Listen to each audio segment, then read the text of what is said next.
Olá, eu sou o professor Emilson, esse é o nosso curso de Física Teórica 3, Eletromagnetismo, e hoje eu vou dar uma aula para vocês sobre lei de indução de Faraday, e aproveitando o gancho, a gente vai falar sobre indutores, tá? Então eu vou definir para vocês o que é a lei de indução de Faraday, vou mostrar para vocês como que o Faraday deduziu, como é que o Faraday viu esse fenômeno físico, tá? Vou falar um pouquinho também sobre a lei de Lenz. Vocês vão ver que a lei de Lenz é um complemento da lei de Faraday e ela vai ser representada como um sinal na equação. Vocês vão entender o quê. Depois eu vou definir para vocês fluxo de campo magnético. Por quê? Porque eu preciso da equação de fluxo para poder deduzir a lei de indução de Faraday. E aí, com base na lei de indução de Faraday, a gente vai ter três casos básicos que eu vou mostrar para vocês também. A gente vai ter um caso onde a gente tem uma espira que gira ao redor de um certo eixo. No outro, a gente vai ver uma espira em movimento. E no outro, a gente vai ver um campo magnético variável. Tá?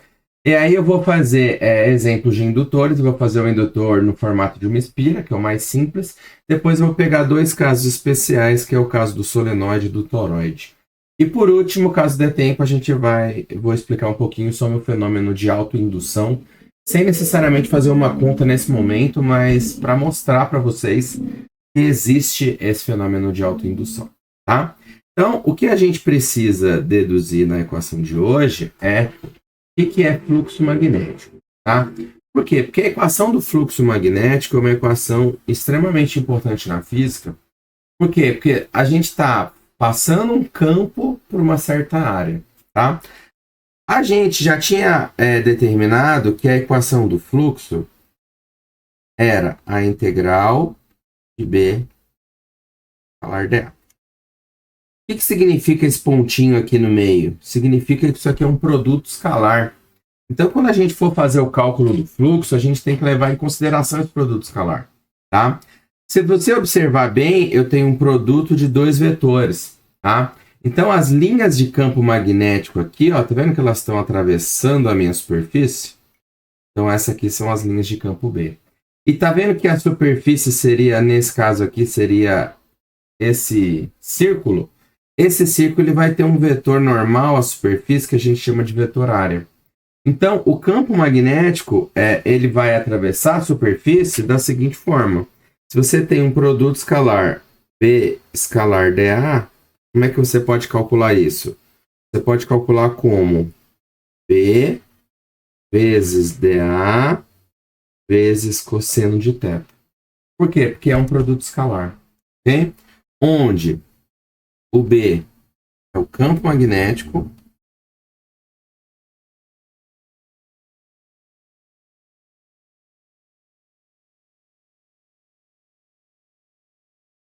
o A é a área do dispositivo, né? Eu vou colocar como área da seção transversal, porque é isso que importa.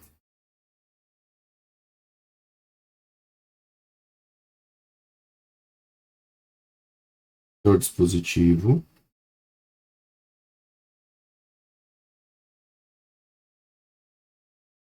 E o θ é o ângulo relativo entre B e dA. Por quê? Porque o vetor dA ele vai ser representado da seguinte forma. Se você tiver uma área e você tiver um vetor normal a essa área, que é o vetor N, você vai ter que esse vetor é perpendicular à superfície, tá? Então, o que a gente precisa nesse momento é isso. Lembrando que aqui é um produto escalar.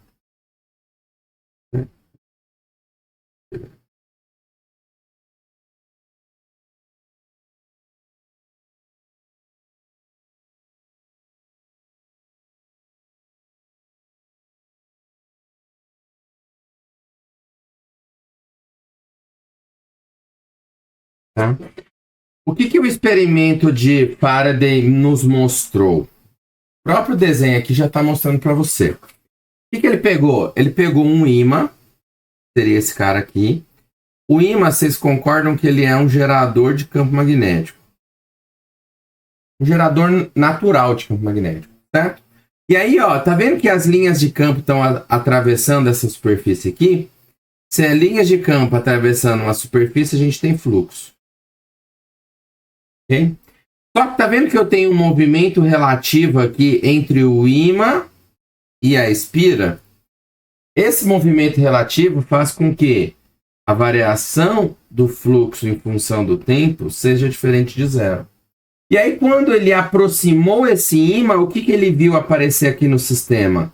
Ele viu aparecer uma corrente induzida.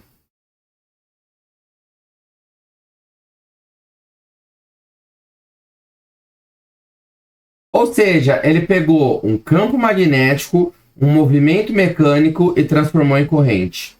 E aí isso significa o quê? Que a gente é capaz de gerar corrente elétrica se a gente tiver campos magnéticos gerando fluxo variável, tá?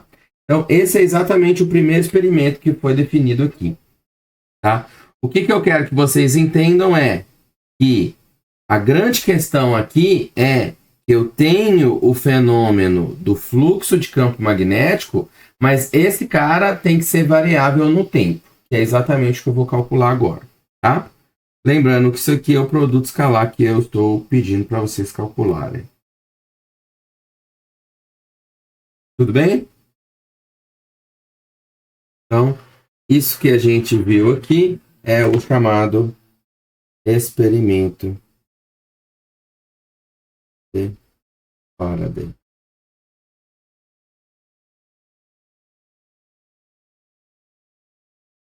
Ok? Então, no caso aqui, tudo se resume ao seguinte. Eu tenho campo magnético. O campo magnético atravessa uma superfície. Vou colocar assim, ó. Eu tenho campo magnético.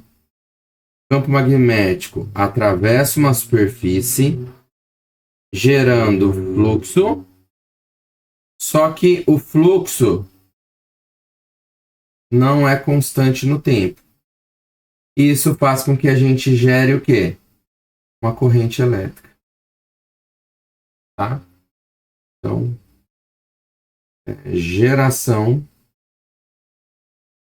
de corrente elétrica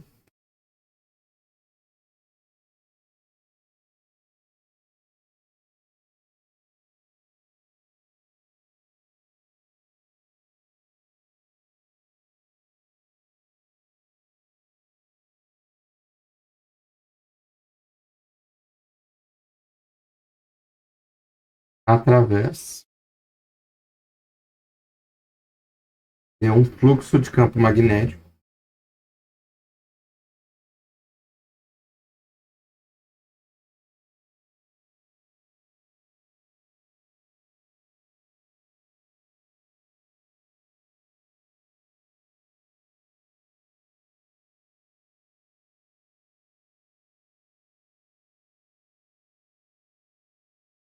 variável no tempo.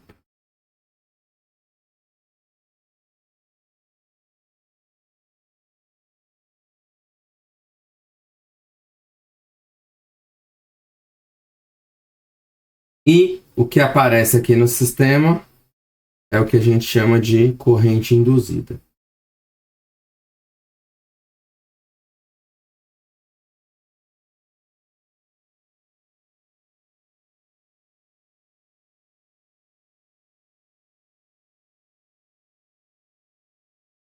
Tudo bem?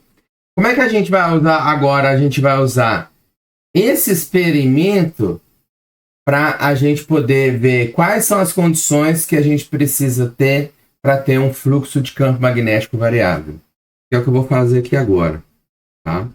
Então, o que é a lei de indução de Faraday? A gente vai definir a lei de indução de Faraday da seguinte forma. A força eletromotriz, que é a derivada do fluxo em função do tempo. Isso aqui vai ser igual a menos a integral E escalar ds. Então, essa, no final das contas, é a lei de indução de Faraday.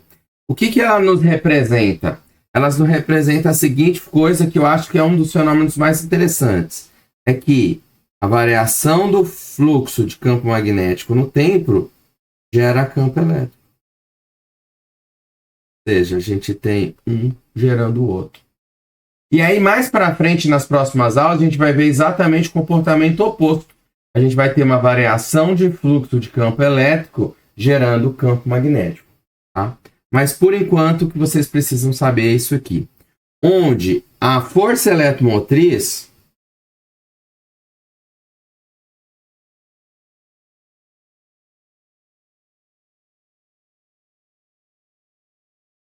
no final das contas, é uma diferença de potencial. Vou até dar esse desenho aqui.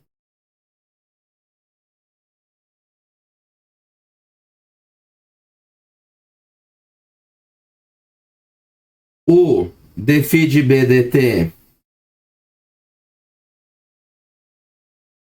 é o fluxo variável no tempo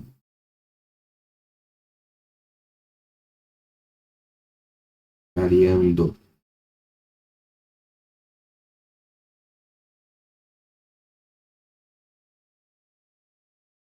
E aquele sinal de menos aqui, ó, é a lei de indução de Lenz.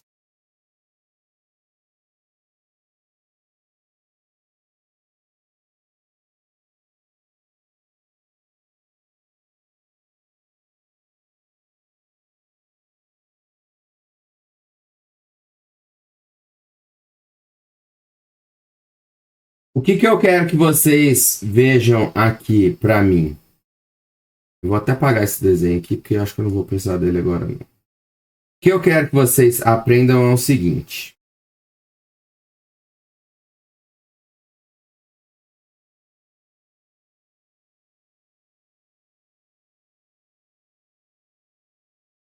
Se você observar esse termo aqui, é aquele produto escalar, certo? Se esse produto escalar existe, significa o quê? Que a gente tem que o fluxo de campo magnético, que é P vezes A, isso significa que é P vezes A vezes cosseno do ângulo. Então, para eu ter um fluxo de campo magnético no tempo diferente de zero, eu posso ter três condições diferentes. Eu posso trabalhar com esse cara dependente do tempo, com esse cara dependente do tempo e com esse cara dependente do tempo. Então, é isso que a gente chama de três casos. A gente vai ter um caso onde dB dt é diferente de zero, ou seja, o campo varia no tempo. A gente vai ter um caso onde a área varia no tempo e a gente vai ter um caso onde o ângulo varia no tempo. Que é exatamente os três casos que eu estou mostrando aqui para você. Olha só. Vamos zoomzinho aqui. Presta atenção aqui. Esse primeiro caso é o quê? É essa espira aqui, que é uma área fechada. O que ela está fazendo? Você tem a espira aqui, você tem campo magnético passando e você vai ver o sistema girando. Tá vendo que eu coloquei aqui o indicativo que o sistema está girando? Se o sistema está girando, o que acontece? Eu tenho o vetor área na mesma direção. Eu tenho o campo magnético na mesma direção. Só que conforme eu vou girando a área, o vetor área vai virando junto com ela. Por quê? Porque o vetor área é sempre um vetor perpendicular à superfície. Então, quando eu estou girando a minha espira, O que eu estou tendo nesse caso? Eu estou tendo que o θ varia no tempo. Por quê? Porque hora ele está nessa posição, hora ele está assim, hora ele está para trás, hora ele está para baixo, hora ele está para frente de novo. Então, se ele está girando o ângulo, alguma coisa que oscila é sempre um cosseno de ômega t. Então, nesse caso aqui, o que a gente tem? A gente tem que o dθ dt é diferente de zero, causando o fluxo de campo magnético diferente de zero. Então, assim, ó, se você observar o campo magnético, é fixo. Se você observar o tamanho da área, quando eu tenho a área assim, ou tenho a área assim, a área não é o mesmo tamanho sempre? O que está mudando é o quê? É só o ângulo relativo entre os dois vetores. Tá? É o que está acontecendo aqui no caso 1. Só que quando você chega aqui no meu caso 2, que eu mostrei para vocês, o que está acontecendo aqui? Eu tenho a área fechada aqui.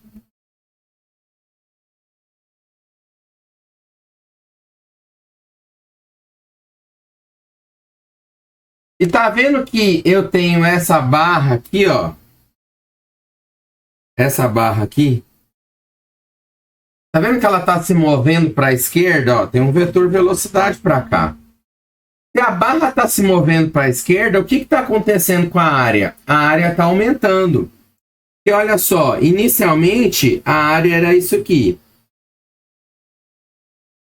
Passando um instante de tempo, a área ficou esse tamanho, a área aumentou.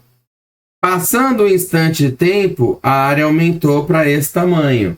Mais um instante de tempo, aumentou de novo. Então eu tinha uma área inicial, uma área intermediária, uma área final, uma área final. Então, esse caso aqui seria o quê? Uma área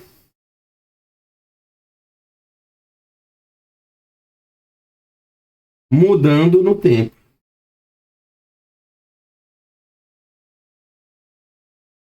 Ou seja, uma área de t. Só que se você observar bem, essa dimensão aqui, ó, essa dimensão aqui é constante. Como é que é a área? Como é que seria a área de um negócio retangular? A área não é um lado vezes o outro? Então, se eu chamar essa dimensão de x aqui, eu chamar essa dimensão de x, o que eu vou ter? Eu vou ter que a minha área seria a L vezes x. Só que o x é um x que depende do tempo. Por quê? Ó, porque cada vez que passa o tempo, o x fica maior. Ó, esse aqui era o valor inicial. Esse aqui aumenta um pouco. Esse aqui aumenta um pouco. Aumenta um pouco. Então, o x é um x de t. Só que se eu pegar e fizer dA dt, vai ser L vezes dx dt. E o que é a derivada da posição no tempo? É exatamente a velocidade. Que seria essa velocidade do que está aqui, ó.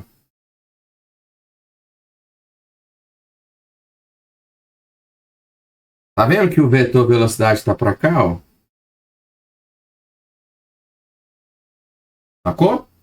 Então a área mudando, ela não está mudando de qualquer jeito, ela está mudando dependendo da velocidade. Quanto maior a velocidade, mais rápido a área muda. Com a velocidade menor, a área muda pouco. Então essa correlação a gente pode fazer naturalmente.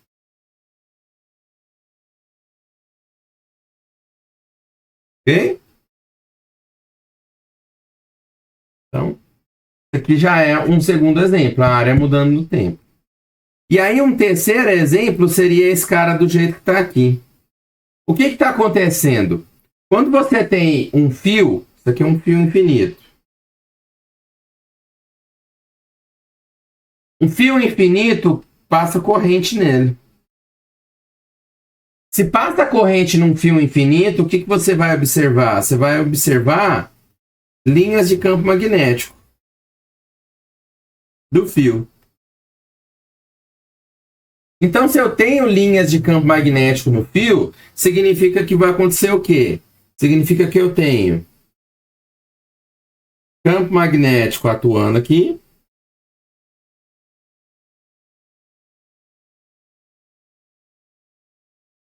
Então, campo magnético do fio. Esse aqui é o fio. Só que o campo magnético de um fio infinito é μ0 vezes I sobre 2πr. Se você observar bem, depende da distância do fio. Quando você tem aqui, ó, você tem uma certa distância. Quando você está aqui, você tem outra distância. O que significa isso? Significa que o campo magnético não é constante na espira. A espira seria essa coisa retangular aqui. Então, se você fizesse as linhas de campo em função da distância, você veria a seguinte coisa, ó. Você veria que perto do fio, o campo magnético é mais intenso. Ou seja, as linhas de campo estão mais concentradas. É um campo maior. Só que quando você estiver lá na parte de cima, você vai ver o quê? Você continua vendo linhas de campo, obviamente, o campo existe. Mas ele é menos intenso. Então, um campo menor. Dessa forma, você não tem um campo magnético constante na espira. Então, quando você vai calcular o fluxo vai depender do campo magnético. Então, você vai ter um campo magnético que depende do tempo. E só de falar isso aí, a gente já tem que o fluxo vai depender do tempo também. Porque se o fluxo é B vezes a área e o B varia no tempo, o fluxo varia no tempo. Fluxo variando no tempo é o que a gente chama de lei de indução. Tá? Então, nesse caso aqui, seria o quê? Seria o campo magnético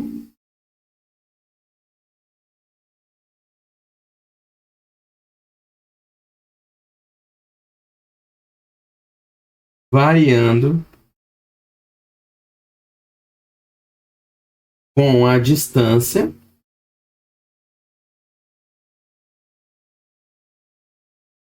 distância é essa que a gente chamou de R aqui, ó.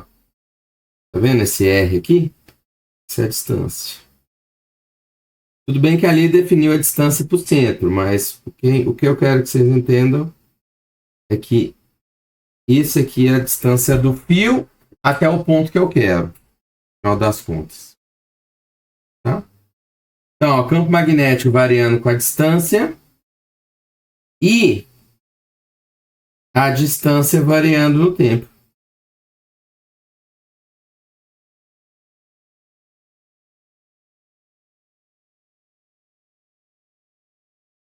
Por que eu sei que a distância varia no tempo? Porque novamente apareceu o meu vetor velocidade aqui. Vetor velocidade é posição variando no tempo. Não importa em qual referencial você esteja.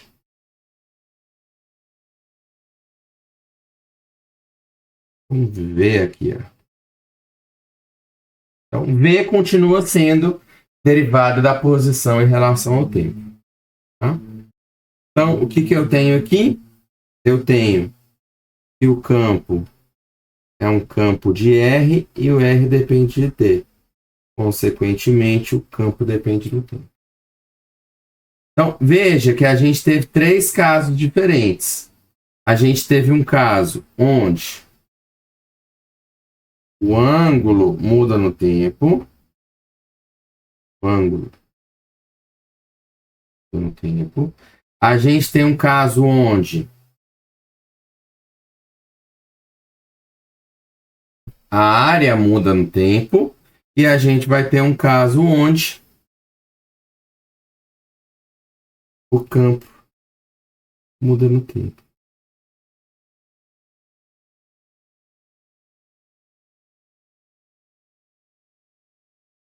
E aí, o que eu vou combinar com vocês? Eu vou combinar que eu vou fazer um caso para vocês agora ao vivo e os outros 2 casos eu vou colocar no Google Classroom para vocês estudarem.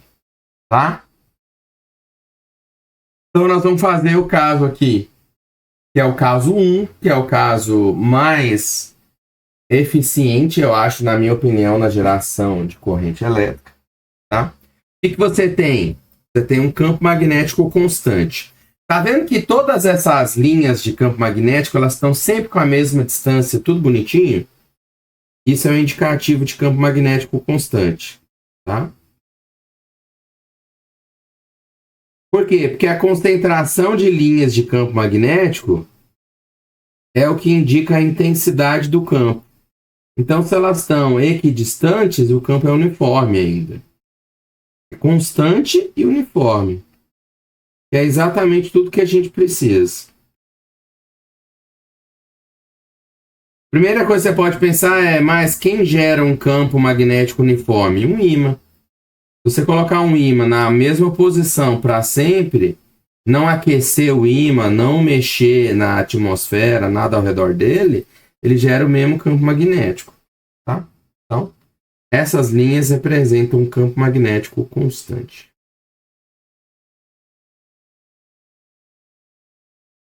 E se você observar bem, o que acontece? Eu tenho uma certa área dentro do campo magnético, que seria essa área aqui. Se eu tenho campo magnético atravessando uma área, eu tenho fluxo. Só que essa área, ela está girando. Como é que eu sei que ela está girando? Eu tenho esse indicativo aqui. Então, eu tenho um θ de t aqui. Tendo esse θ de t, o que vai aparecer no sistema? Vai aparecer uma corrente induzida. É exatamente isso que a gente vai provar. Tá? Quem faz essa rotação? A gente faz essa rotação, sei lá, com uma manivela, alguma coisa do tipo. Tá? E aí, o que é interessante aqui? Quando você tem uma corrente induzida, olha, você tem uma corrente passando num resistor, porque a corrente faz esse trajeto aqui, ó. Se você tem uma corrente passando no resistor, é exatamente a força eletromotriz, que é aquela diferença de potencial que a gente tanto conversou agora no início da aula. Tá? Então, a gente, de fato, vai conseguir observar o quê? A gente vai conseguir observar no sistema aqui o aparecimento da força eletromotriz, que é uma diferença de potencial muito bem definida. Então, você vai observar isso aqui, aparecendo no sistema. Como é que eu sei que vai dar uma tensão alternada? Porque, ó, essa espira, ora ela tá, ó, vamos ligar o celular para você ver melhor. Tá aqui, a frente do celular e as costas pretas. Ora vai estar assim, ora vai estar assim, ora vai estar assim, ora vai estar assim. Então, ora vai estar fluxo positivo, fluxo negativo. Positivo, negativo. Positivo, negativo. Ou seja, oscilação. Tá? Então, como é que a gente resolve isso? A gente tem que o ângulo θ de t varia no tempo, segundo a equação θ de t, θ0, cosseno de ômega t. Ok? Consequentemente, a minha área efetiva também muda no tempo.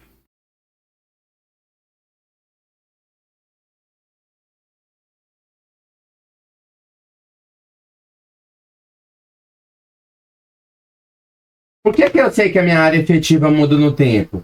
Porque quando eu estou com a minha superfície totalmente plana aqui, bonitinho, as linhas de campo magnético as linhas de campo magnético que seriam perpendicular aqui, perfeito, maravilhosa, você usa toda a área para geração de fluxo.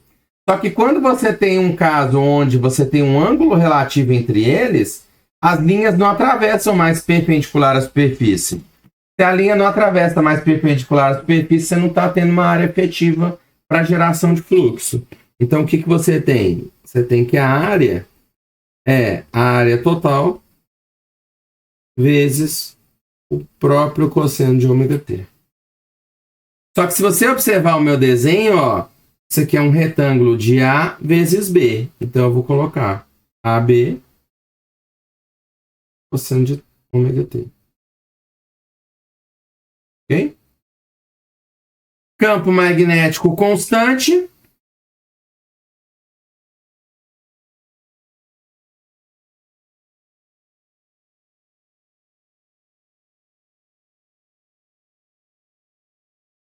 B é o valor máximo possível em todo o intervalo de tempo. Se você quiser fazer uma referência com a figura, esse campo magnético está entrando no quadro. Se ele está entrando no quadro, ele é na direção menos E. Então, entrando na folha. Opa.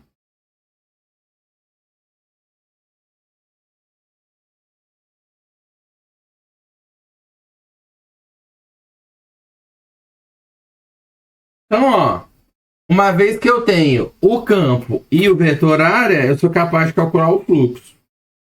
Então, eu vou ter o fluxo de campo magnético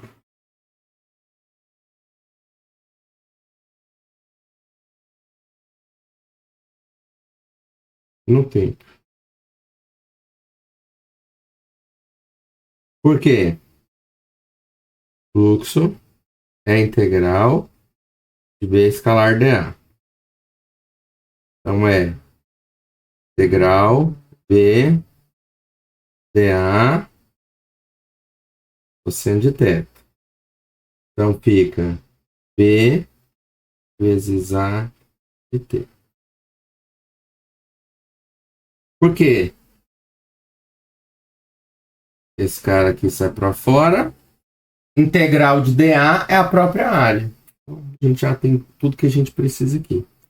Então, o fluxo de campo magnético é campo máximo vezes A vezes B vezes cosseno de ômega t.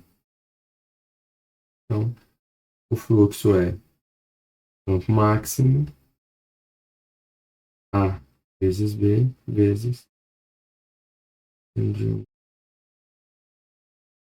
Só que eu não quero o fluxo. O que eu quero? Eu quero a derivada do fluxo. Então, vou pegar a equação do fluxo e derivar ela.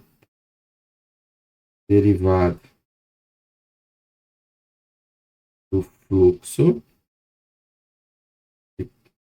e de B em função do tempo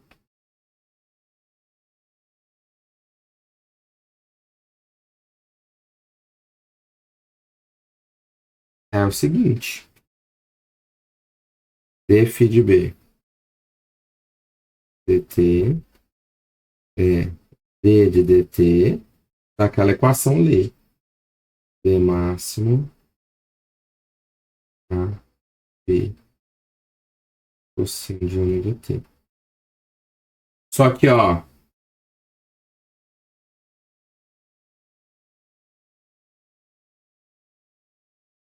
sai. Por quê? Porque é tudo constante.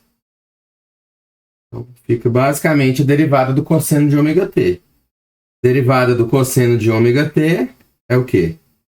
Menos seno de ômega t vezes ômega. Então vai ficar B máximo A vezes B vezes ômega seno de ômega t. Vou colocar um pouquinho mais para cá. Cadê?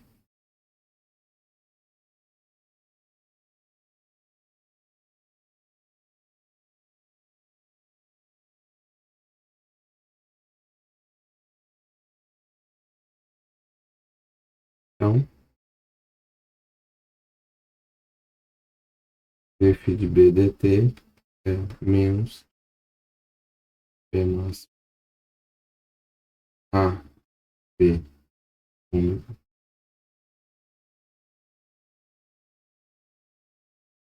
Então, só revisando aqui para vocês aprenderem junto comigo. O ângulo muda no tempo. Por quê? Porque o negócio está girando. Esse ângulo mudando no tempo faz com que a área mude no tempo, com o mesmo ângulo. Porque se o vetor área é um vetor perpendicular à superfície, se o ângulo muda, o vetor área muda junto. Então, a partir daí, eu sei que o fluxo é campo vezes a área, então eu fiz essa multiplicação. Dá essa equação aqui. Aí, mais uma vez, como eu não quero o fluxo, eu quero a derivada do fluxo. Então, eu fiz a derivada dessa equação, cheguei nessa.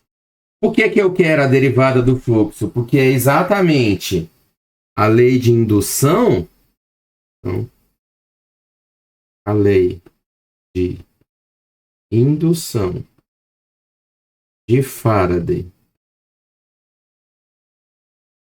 Lenz, ou seja, colocando ali aquele sinal, diz o seguinte, ó, a força eletromotriz é igual a menos a derivada do fluxo de campo magnético no tempo. É menos aquela equação que a gente tinha definido, que é campo máximo, o sinal de menos na frente, A vezes B vezes ômega vezes seno de ômega t.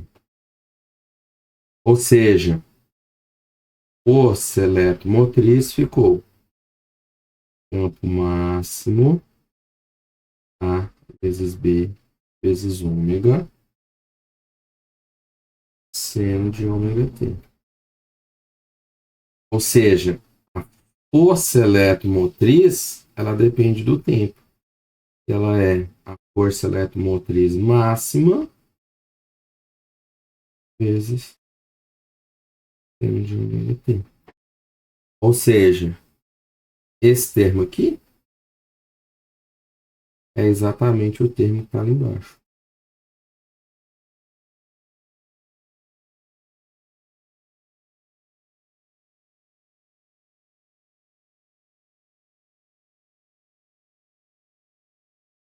O que isso aqui me representa? Isso aqui representa uma diferença de potencial, ou seja, a força eletromotriz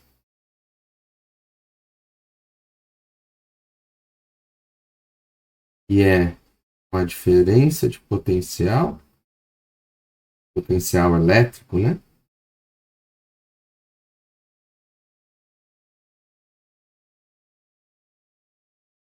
Variável no tempo.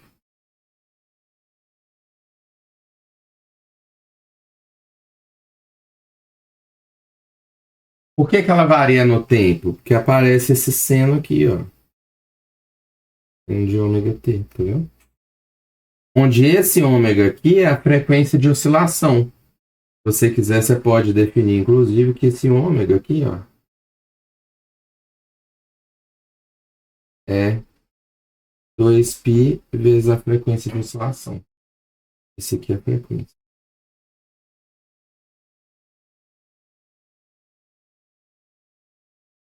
de oscilação.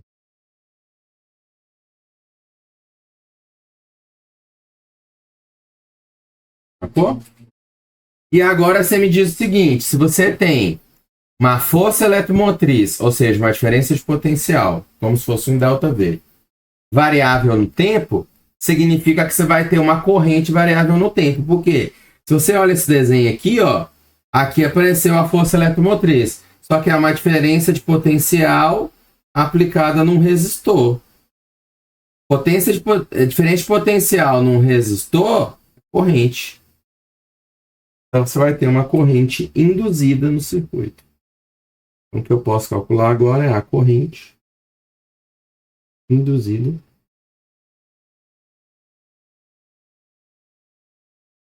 no circuito.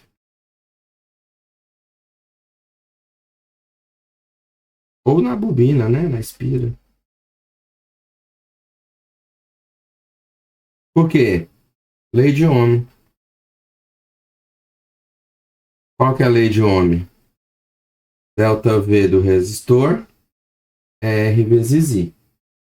que você vai transferir aqui?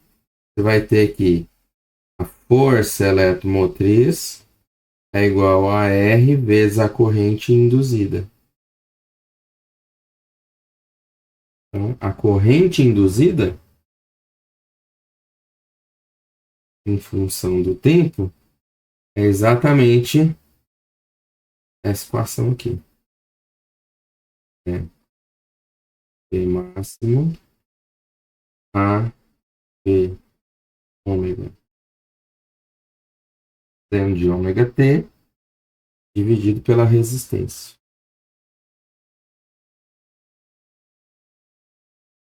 E aqui é de resistência.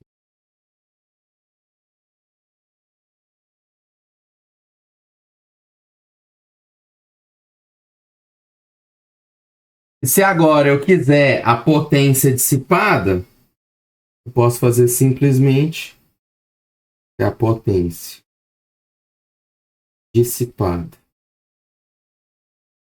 no resistor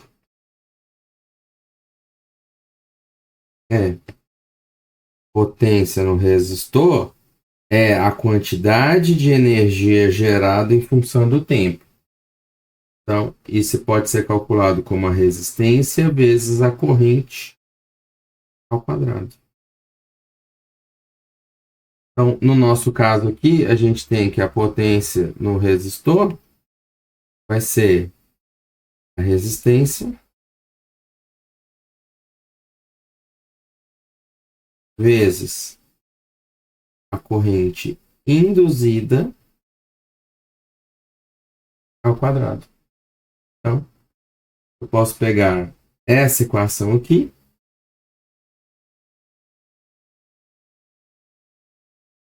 e simplesmente substituir ela aqui, né? E aí, quando você faz isso, vai ter o seguinte termo. Vai ter campo A, P, ômega ao quadrado, seno ao quadrado. Aí aparece aqui, ó, presta atenção aqui. Aqui aparece um R ao quadrado.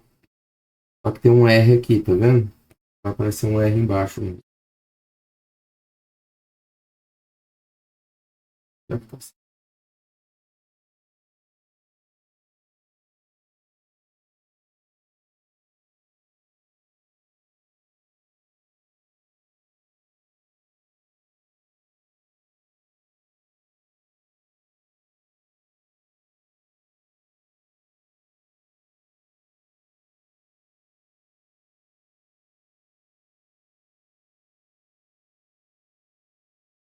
Então, o que é isso aqui?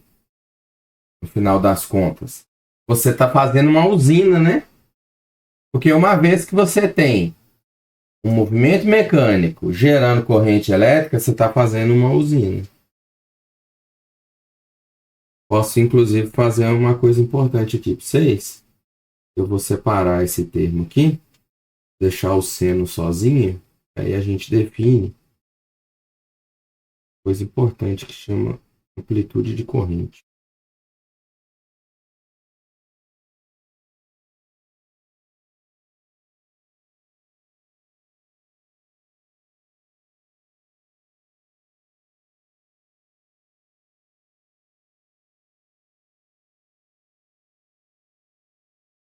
Isso aqui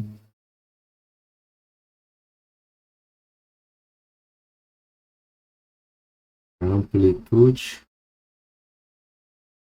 corrente.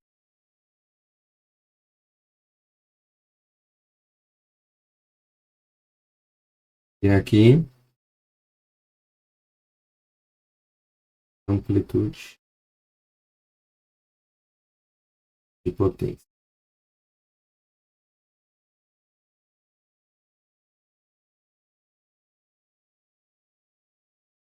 E esse cara aqui é a amplitude da força eletromotriz.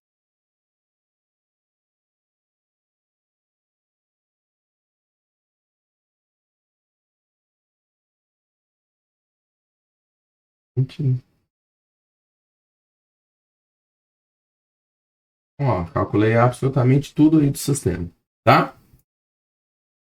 Então, ó, só para a gente fazer a conexão agora, aqui no resistor eu vou ter uma potência e eu vou ter uma corrente induzida.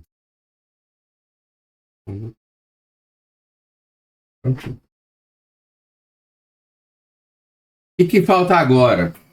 Falta agora a gente usar o conceito da lei de indução para um cara que chama indutor, tá? O que você tem aqui? Você tem uma corrente. Essa corrente, ela gera o quê? Campo magnético, que seriam essas linhas que vocês estão vendo aqui, ó. Campo magnético B. Só que vocês concordam que essas linhas, elas estão atravessando uma certa área aqui, ó.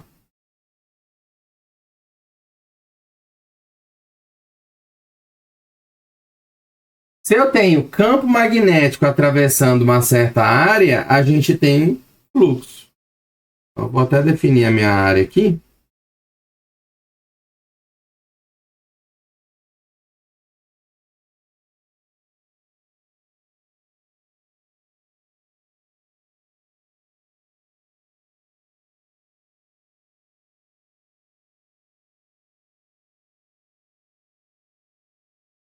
Então eu tenho campo magnético,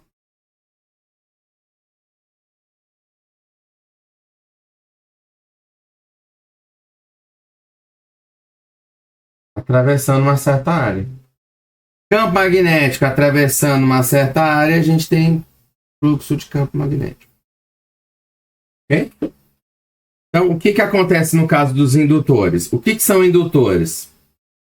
São dispositivos geradores de fluxo de campo magnético.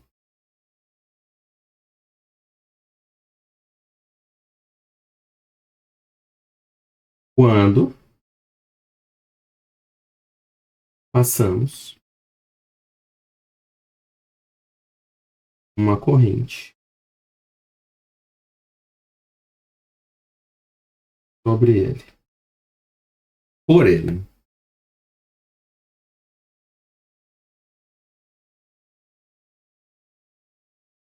Então, a ideia é o seguinte, ó. Qual que é a ideia? A gente tem que uma corrente gera campo magnético. O campo magnético atravessa uma área, gera fluxo. Ou seja, o fluxo, no final das contas, depende da corrente inicial. Fluxo depende da corrente inicial.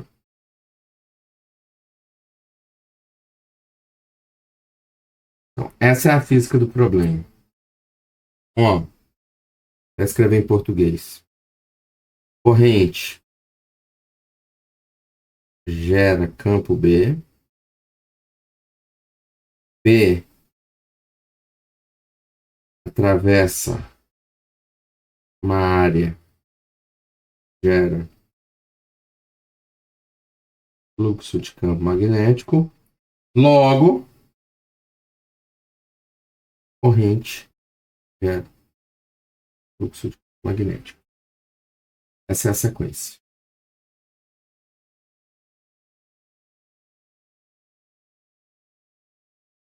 Etapa 1, etapa 2. E aí, como é que a gente traduz isso aqui numa equação dos indutores? A equação dos indutores é a seguinte. A gente vai ter a equação geral dos indutores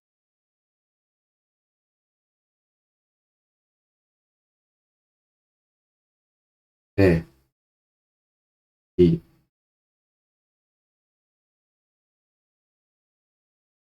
um bom indutor é um cara que gera muito fluxo de campo magnético com uma pequena corrente,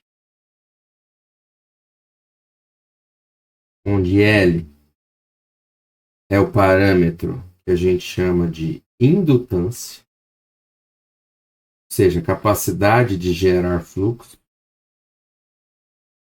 O φB é o fluxo do jeito que a gente conhece, fluxo de campo magnético, ou fluxo magnético, e o I é a corrente no indutor.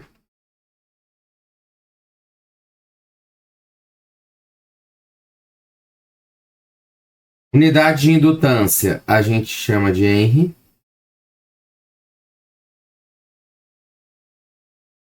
Unidade de fluxo é Tesla, metro quadrado, porque a unidade de campo é Tesla, de área é metro quadrado. E a corrente é a corrente em ampere. Clássico. E uma outra equação importante é a energia no indutor, que é uma equação que vocês podem usar em alguns problemas.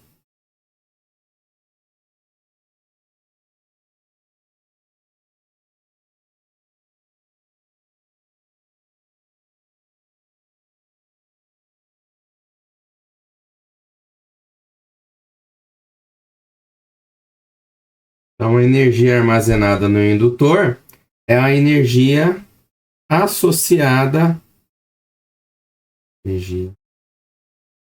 associada ao campo magnético dentro do indutor.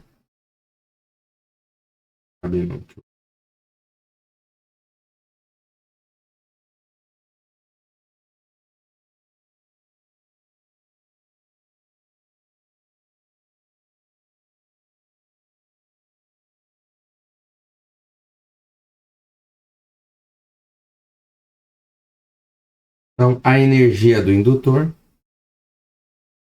vai chamar de U de L, meio de L, vezes corrente que está lá dentro.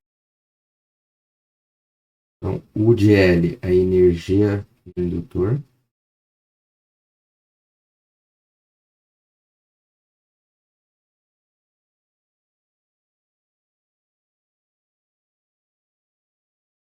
L continua sendo a indutância.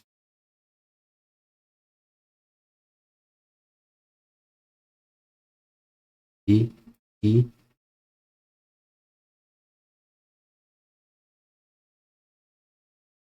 energia dada em joules, indutância em Henry, corrente em ampere. Ok? Então, lembrem disso, muito importante.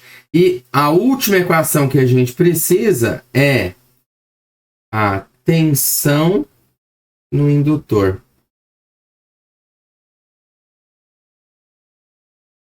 Tensão no indutor é força eletromotriz no indutor, que é menos a derivada do fluxo de campo magnético no tempo.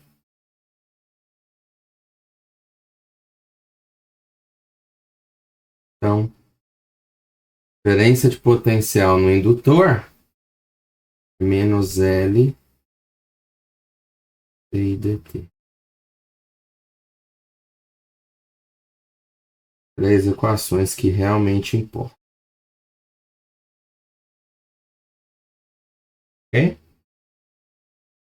Então, pense nisso. O indutor é um cara que gera fluxo de campo magnético.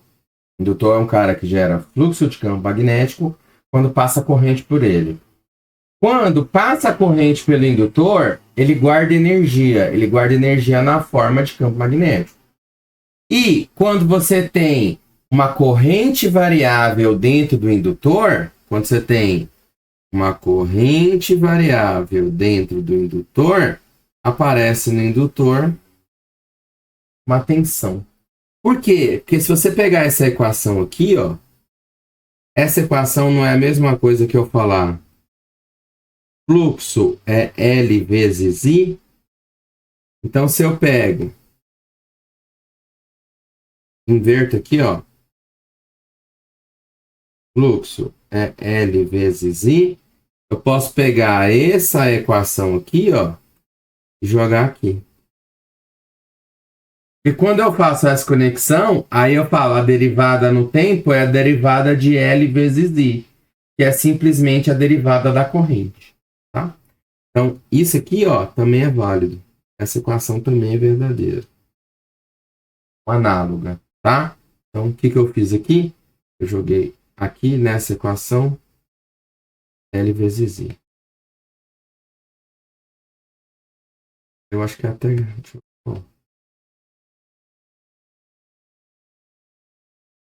Aqui. Tá só organizadinho. E veio um pouquinho de espaço.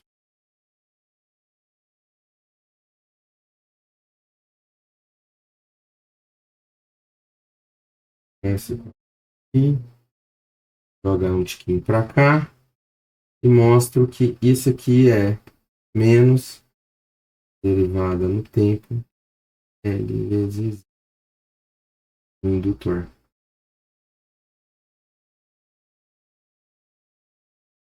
Agora que eu posso deitar aqui.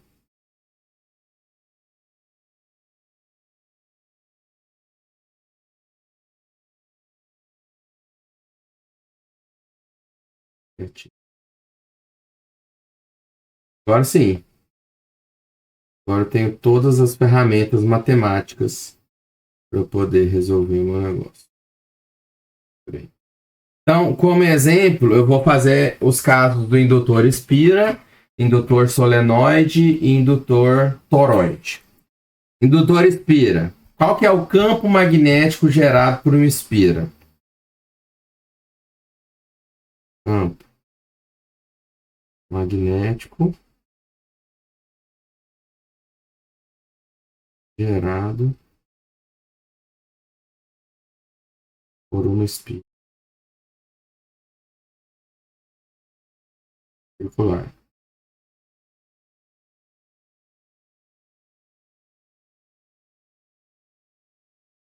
Campo espira circular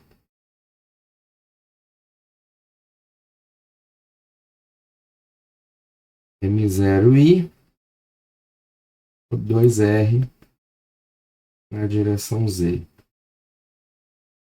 Ok? Só que como é que é a área de uma espira circular?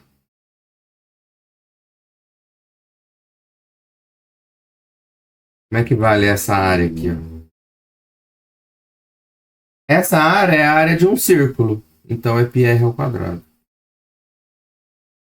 Então, quando eu for calcular fluxo de campo magnético, é campo da espira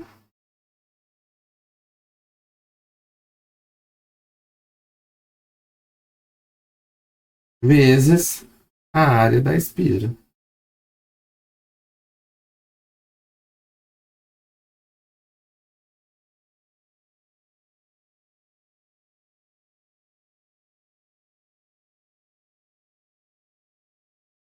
Se eu tenho o fluxo, posso simplesmente pegar esse Paranauê aqui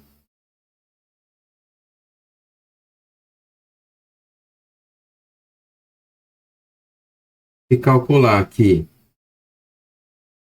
o fluxo da espira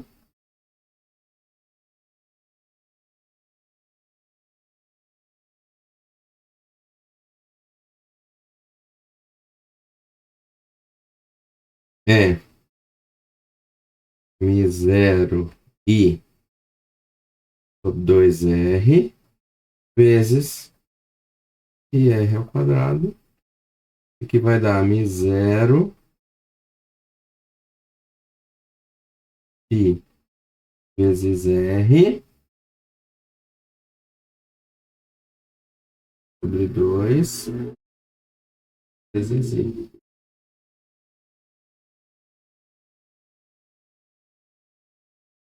Ó, porque fica, ó, corta esse R quadrado com esse, fica M0 π vezes R sobre 2. Ou seja, o fluxo da espira circular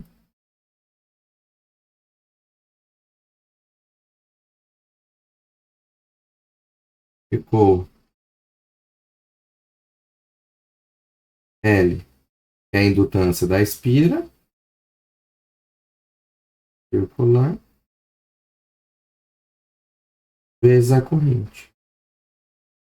Então, aqui a gente tira aqui a indutância de uma espira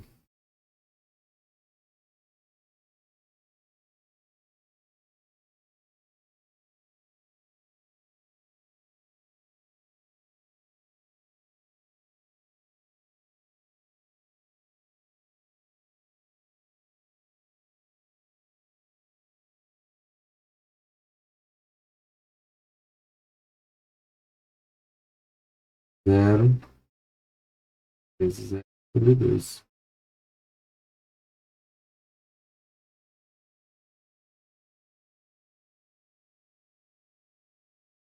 Por quê? Dois termos aqui são iguais.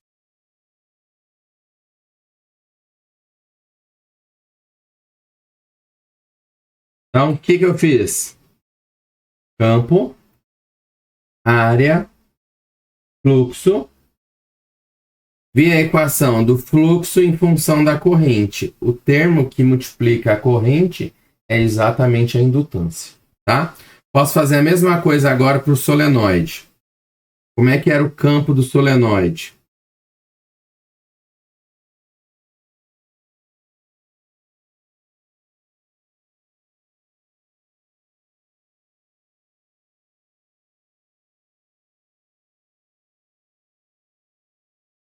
Como é que era o campo magnético do solenoide?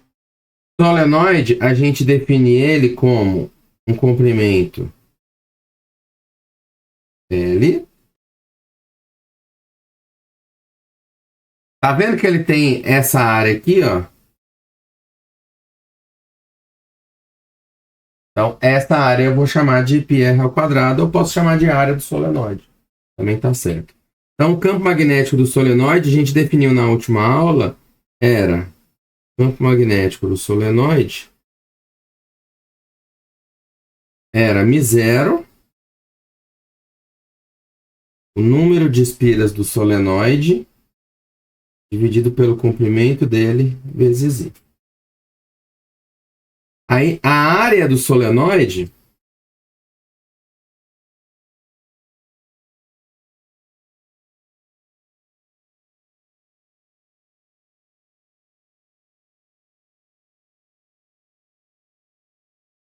a gente fez isso pela lei de Ampère, né?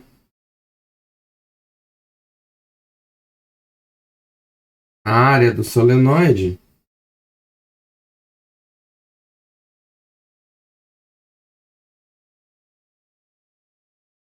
posso chamar de πr ao quadrado. Aí o que eu preciso definir? Eu preciso definir esse R.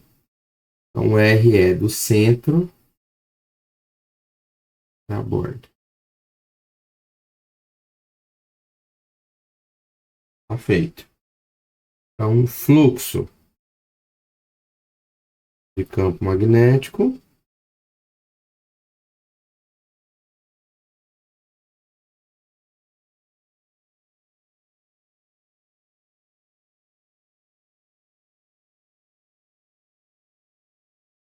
e de B ficou μ0 N sobre L vezes I vezes IR ao quadrado. Logo, a indutância do solenoide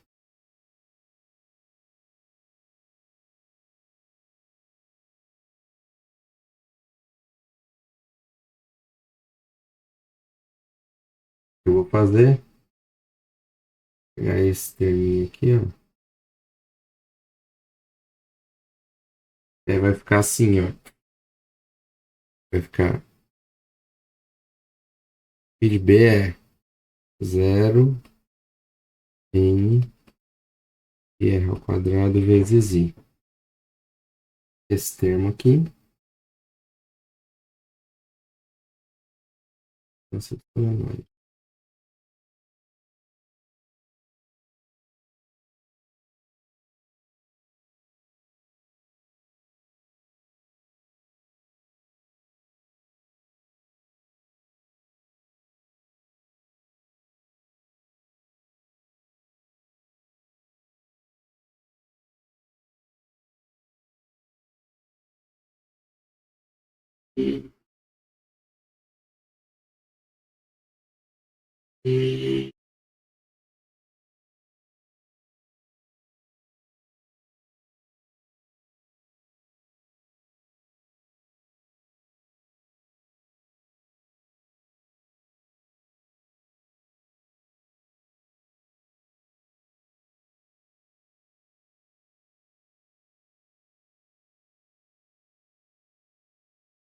Então, mesma coisa de sempre.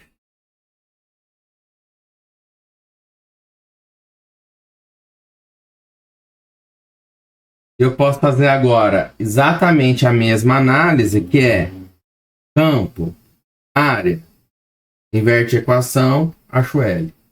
Eu posso fazer para o toroide. Tá? Lembra que no caso do campo do toroide que a gente viu na última aula, seria o seguinte, ó. Campo magnético do toroide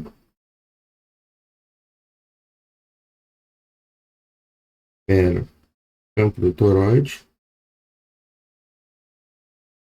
era M0 N 2πr, onde o R era o raio do toroide, vezes I.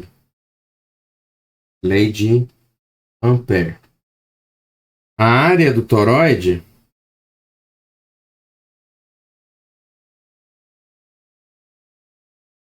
vou chamar de área mesmo. Porque depende do formato que ele tem, tá? Tem alguns caras, tá vendo que isso aqui tem um formato de uma elipse? Ó. Isso aqui tem alguns livros que chamam isso aqui de área da elipse, tá? Mas eu não vou colocar aqui porque depende do formato que o toroide tem. Eu vou deixar a área do toroide A mesmo, tá? Aí você pode calcular o fluxo de campo magnético.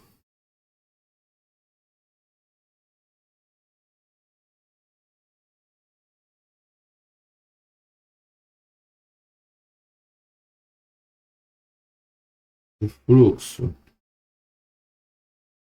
campo vezes área. Aqui você tira aqui.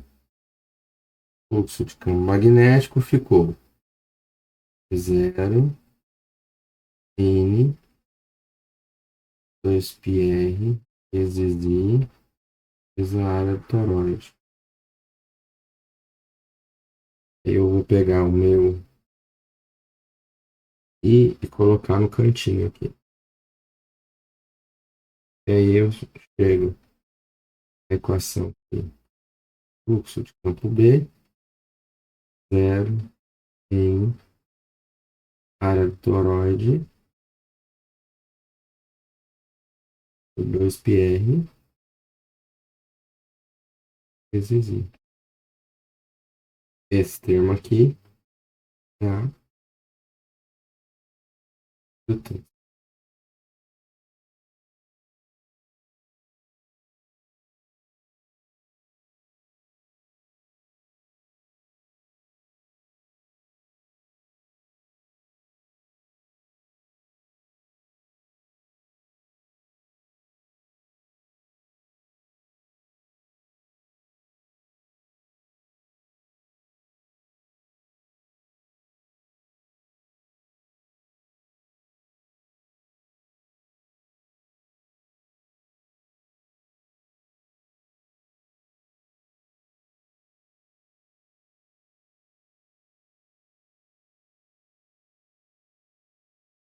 Tudo bem. Onde o R é aquele parâmetro. Se você olhasse o toroide por cima, Vou colocar o desenho aqui. Ó. Se você olhasse o toroide por cima,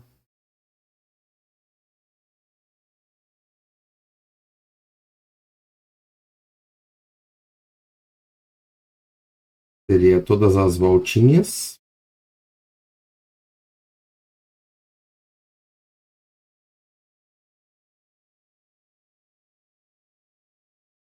E aqui seria o vista superior do toroide.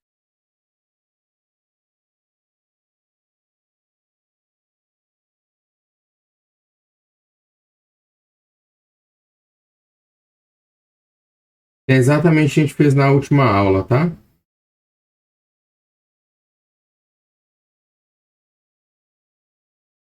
E aí, ó, se você quisesse observar a área do toroide, seria um formato assim, mais ou menos.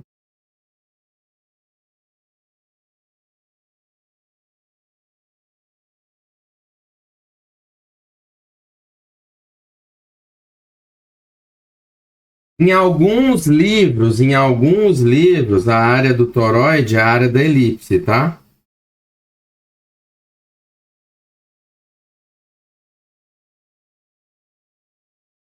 E aí a área da elipse, geralmente a gente calcula como π vezes A vezes B, onde A é o semi-eixo maior e B é o semi-eixo menor. Mas aí tem que ficar bem claro no problema, tá? Muito claro no problema tem que ficar. Então, não pode chutar.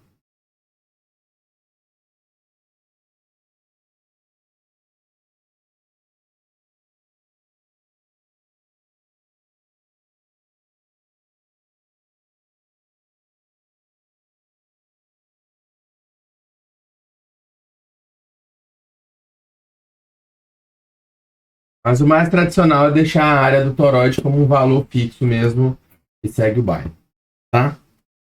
Então, o que a gente viu na aula de hoje? A gente viu a lei de indução, que significa o quê? Quando você aproxima um campo magnético de uma certa área, você gera um fluxo. Se esse fluxo muda no tempo, você tem uma corrente induzida na sua espira, tá? Então veja aí, ó, o ímã se aproximando da espira gerou uma corrente induzida na espira, tá? O que eu fiz depois? Eu falei da lei de indução na forma de conta mesmo. Forma de conta é força eletromotriz é menos a derivada do fluxo em relação ao tempo. Só que a força eletromotriz é uma diferença de potencial. Então, ela tem um significado físico de volts mesmo. O que acontece quando você aplica uma diferença de potencial no resistor? Parece uma corrente. Tá? Então, o resultado da lei de indução é a geração de uma diferença de potencial que pode gerar uma corrente. Tá? E aí, o que eu mostrei? Se a lei de indução depende do fluxo e o fluxo depende do produto do B, do A e do cosseno, significa o quê? Significa que o B pode ser variável no tempo, o A pode ser variável no tempo ou o ângulo pode ser variável no tempo.